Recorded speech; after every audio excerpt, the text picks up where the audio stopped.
ज्ञान कर्णिका के सभी मेंबर्स को सादर जय जिनेंद्र। आप सब लोगों का बहुत बहुत धन्यवाद जो आपने पिछले वीडियो को लाइक किया और इतने पॉजिटिव अच्छे कमेंट्स मिले। इससे मुझे नया वीडियो बनाने का बहुत प्रोत्साहन मिला है।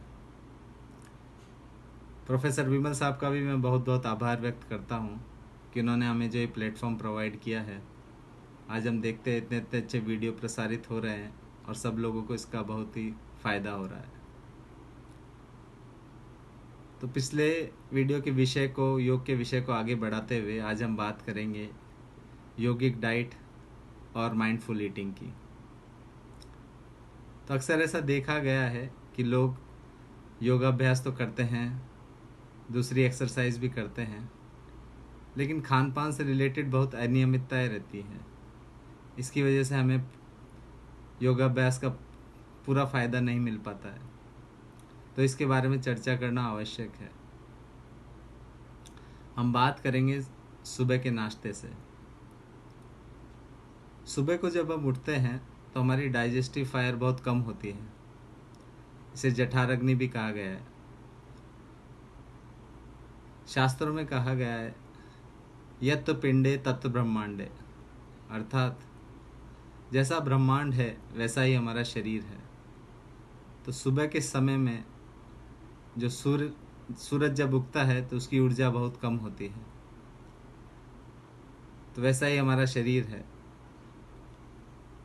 तो सुबह सुबह हमको इस डाइजेस्टिव फायर को सपोर्ट करने के लिए गरम नाश्ता देना। हमारी ऊर्जा कम है, इसको सपोर्ट करने के लिए हमें गरम नाश्ता करना है। तो हम सुबह सुबह गरम पकाए हुए ओट्स खा सकते हैं, हम दूध दलिया खा सकते हैं, हम घर का बना उपमा खा सकते हैं। ये सब चीज़ें हमारे डाइजेस्टिव सिस्टम को सपोर्ट करती हैं। आजकल जो नया ट्रेंड चल रहा है कि सुबह सुबह जूस पीना, स्मूथी पीना या फ्रिज से निकाला हुआ कुछ बासा भोजन करना, ये सब व्यवस्था ठीक नहीं है। सुबह सुबह के भोजन को अल्पाहार भी कहा गया है। अल्पाहार मतलब हमें थोड़ा खाना है। हमारी डाइजेस्टिव फायर कम है। अगर हम बहुत हैवी ब्रेकफास्ट करेंगे तो ये जो डाइजेस्टिव फायर है बुझ जाएगी। तो हमें इसको सपोर्ट करने के लिए हम आयुर्वेदिक टी भी पी सकते हैं। जैसे कि हम घर पे लौंग, इलायची, अदरक, काली मिर्च, लेमन ग्रास ये सब मिलाकर अगर हम ऐसे आयुर्वेदिक टी पिएंगे तो इससे हमारे डाइजेस्टिव सिस्टम को सपोर्ट मिलेगा। सुबह के समय हमें शुगर का बहुत अधिक प्रयोग अवॉइड करना चाहिए। शुगर बहुत ही एक प्रोसेस्ड फूड है और ये आयुर्वेदिक के हिसाब से उचित नहीं है। अब हम बात करते हैं दिन के भोजन की। जैसे जैसे सूरज चढ़ता है उसकी एनर्जी, उसकी तीव्रता बढ़ती है। वैसा ही हमारे डाइजेस्टिव सिस्टम भी दिन के समय वो एकदम पीक पर होता है। तो हमें दिन के समय अच्छा भोजन करना है, अच्छी मात्रा में भोजन करना है। तो भोजन को 3 कैटेगरी में बांटा गया है। सबसे अच्छा सात्विक आहार। तो सात्विक आहार में घर के बनी हुई रोटी, सब्जी, सैलेड, दही, चावल ये सब आता है। जो भोजन नॉर्मली हम करते हैं तो 3-4 घंटे में भोजन पच जाता है। इसके बाद आता है राजसिक आहार। राजसिक आहार तेल मसाले से बनी हुई सब्जी। ये बहुत कुछ खराब भोजन नहीं है, ये बीच का भोजन है, सात्विक और राजसिक के बीच का। लेकिन जो तामसिक भोजन है वो हमें पूरी तरह अवॉइड करना चाहिए।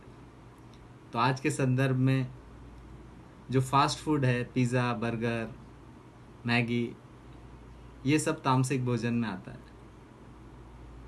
आज हम शॉर्टकट में बच्चों को तुरंत मैगी बना के दे देते हैं और प्रोत्साहित भी करते हैं। तो ये उनके लिए अच्छा नहीं है। हमें भोजन में शॉर्टकट नहीं लेना है, हमें बच्चों को ताज़ा भोजन बना के खिलाना है। बच्चे हमारे देश का भविष्य है, हमें उनकी हेल्थ का ध्यान रखना है। अब आती है शाम के भोजन की बात। प्राचीन समय में ज़्यादातर लोग शाम को सूर्यास्त से पहले ही भोजन कर लेते थे। इसके पीछे 2 कारण थे।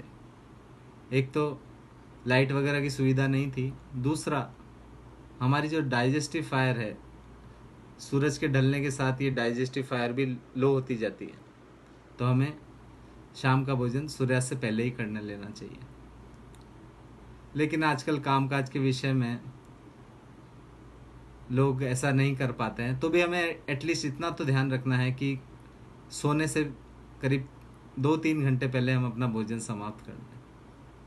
इससे आप बहुत सारी बीमारियां जैसे diabetes, blood sugar, high BP, ये सब बीमारियों से आप बच सकते हैं। अब ये तो ही खाने पीने की बात। अभी पानी कैसे पीना चाहिए, तो हमें खाने के तुरंत बाद पानी नहीं पीना चाहिए। हमें थोड़ा वेट करना चाहिए, जब हम प्यास लगे तब पानी पीना चाहिए, और हम आधे घंटे के बाद पानी पी सकते हैं। अब कुछ ऐसे योगाभ्यास भी हैं जो हम खाने के पश्चात भी कर सकते हैं, जैसे वज्रासन। तो खाने के बाद हम 10 मिनट वज्रासन में बैठ सकते हैं, इससे डाइजेशन को बहुत सपोर्ट मिलेगा।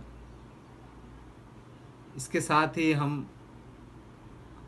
अनुलोम विलोम प्राणायाम भी कर सकते हैं, हम भ्रामरी प्राणायाम भी कर सकते हैं। इन सब के बारे में हम अलग से एक वीडियो प्रसारित करेंगे। तो ये तो हुई खान पीने की बात। लेकिन अगर हम पतंजलि योग सूत्र पढ़ते हैं तो उसमें खाने पीने के विषय में ज़्यादा कुछ नहीं लिखा गया है। आजकल जो ज़्यादा चर्चाएं चलती है कि भोजन में इतना फैट्स, इतना कार्बोहाइड्रेट्स होना चाहिए, तो इसका तो ये मतलब हुआ कि हम नाप तोल कर खाएं। तो वेस्टर्न जो ये कंसेप्ट है कैलोरी का, ये कोई प्राकृतिक व्यवस्था नहीं है। कई बार तो हम शरीर की जांच कराते हैं तो पाते हैं कि इतना कैल्शियम, इतना मैग्नीशियम, इतना पोटेशियम, ठीक है। तो क्या हम तोल तोल कर थोड़ी खाते हैं? हमें तो ये भी पता नहीं होता कि कौन से खाने से मैग्नीशियम मिलता है। लेकिन हमारा जो शरीर है वो अपने रिक्वायरमेंट्स को फिल करता है, और बहुत सारी जो मिनरल्स हमें नहीं मिल पाते वो अपने आप उसको प्रोड्यूस भी करता है। लेकिन इससे ज़्यादा महत्वपूर्ण यह है कि हम भोजन कैसे करते हैं। सबसे पहले तो हम जब भोजन करने बैठें तो अपने स्पाइन को एकदम सीधा रखें। तो जब हम झुककर खाते हैं तो हमारा पेट झुका रहता है, तो हमारा डाइजेस्टिव सिस्टम प्रॉपर्ली काम नहीं करता है। प्राचीन समय में जो भोजन की व्यवस्था थी उसमें पहले शांति पाठ होता था। तो उसका मतलब ये है कि हम जितना शांत रहेंगे हमारा डाइजेस्टिव सिस्टम उतना ही प्रॉपर्ली काम करेगा। तो हमें माइंडफुल ईटिंग का कंसेप्ट समझना पड़ेगा। माइंडफुल ईटिंग का मतलब ये है कि जब हम भोजन करते हैं तो हमारा मन एकदम शांत होना चाहिए। हम आजकल ज़्यादातर देखा गया है कि हम भोजन जब करते हैं तो हम टीवी देखकर खाना खाते हैं या आपस में बातचीत करते हुए खाना खाते हैं। तो इसमें दो नुकसान है। एक तो हमें पता ही नहीं चलता हम कितना खा जाते हैं, ओवर ईटिंग हो जाता है। दूसरा, अब हम भोजन को चबा कर भी नहीं खा सकते। तो भोजन को नॉर्मली हमें हर कौर को 32 बार चबाना है। जब हम भोजन को बिना चबाए हुए खाते हैं तो क्या होता है, हमारे शरीर को उसे पचाने के लिए ज़्यादा काम करना पड़ता है, हमारे शरीर को ज़्यादा एसिड बनाना पड़ता है। जब ज़्यादा एसिड बनाना पड़ेगा तो भोजन लेट से पचेगा और हमें गैस और ये दूसरी प्रॉब्लम होगी। जब भोजन लेट पचेगा तो हमें ऊर्जा लेट मिलेगी। तो हम जब सुबह उठेंगे तो हमें वो एनर्जी नहीं रहेगा। तो फिर हमने कितना फैट्स खाया, कितना कैलोरी, प्रोटीन खाया, इस सब का कोई महत्व नहीं है अगर हम भोजन को अच्छी तरह बैठ के शांति से नहीं खाते हैं। तो ये सब बहुत ही इम्पोर्टेंट है। वैसे भी कहा गया है, शरीर माध्यम खलु धर्मशास्त्रम, अर्थात धर्म की साधना में हमारा शरीर बहुत ही आवश्यक है।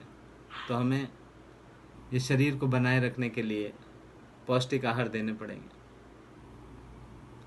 तो ये तो चर्चा थी आज खान पान के बारे में। आशा है आप माइंडफुल ईटिंग और योगिक डाइट पे थोड़ा ध्यान देंगे और अपने शरीर को स्वस्थ बनाएंगे। धन्यवाद। जय जिनेंद्र।